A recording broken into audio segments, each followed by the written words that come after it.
Charlie Kirk. Last few days, been hearing about his situation, how he got killed, who may be involved, why he would have been a target. Was it really because of his views? Was it because of the kind of person he was? Lots of speculation, lots of conspiracy theories. But who was Charlie Kirk? I saw some of his content, but I didn't pay that much attention to him. And obviously hearing on the news, on the social media, there are people that are glorifying his killing. Those on the opposite side are treating him as some sort of martyr. So you need to really ask the question about who Charlie Kirk was. He was a well-known right-wing evangelical Christian, an extremist really. He was openly racist and he absolutely hated Muslims and Islam. He's an individual who's been on Trump's payroll, and he wasn't shy about it. He said that openly. His racist remarks, especially towards black Americans, he blamed them for majority of the crimes. He even said once, if I see a black pilot, I'm going to be like, boy, I hope he's qualified.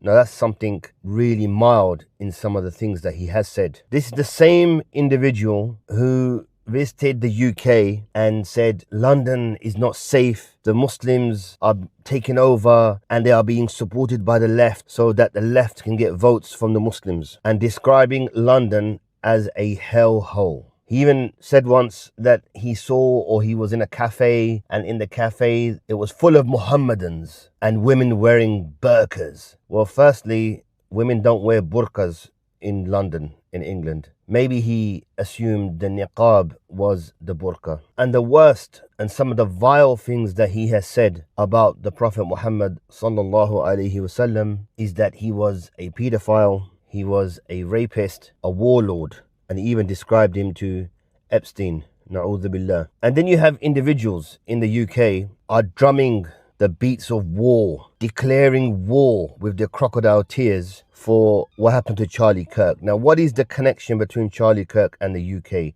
There is none, except for one connection. All of the racist type people support individuals like Charlie Kirk. The ones that have been shedding their crocodile tears and crying about the death of Charlie Kirk and are blatant racist, Christian extremists in the UK, crying and moaning and declaring war. But who are you declaring war on? So let me remind you, the last time war was declared as a crusade by Mr. Bush was in Afghanistan, 2001. And 20 odd years later, they had no choice but with the tail between their legs, ran away from Afghanistan and returned it back to the very people that they were fighting. So be very careful who you want war with.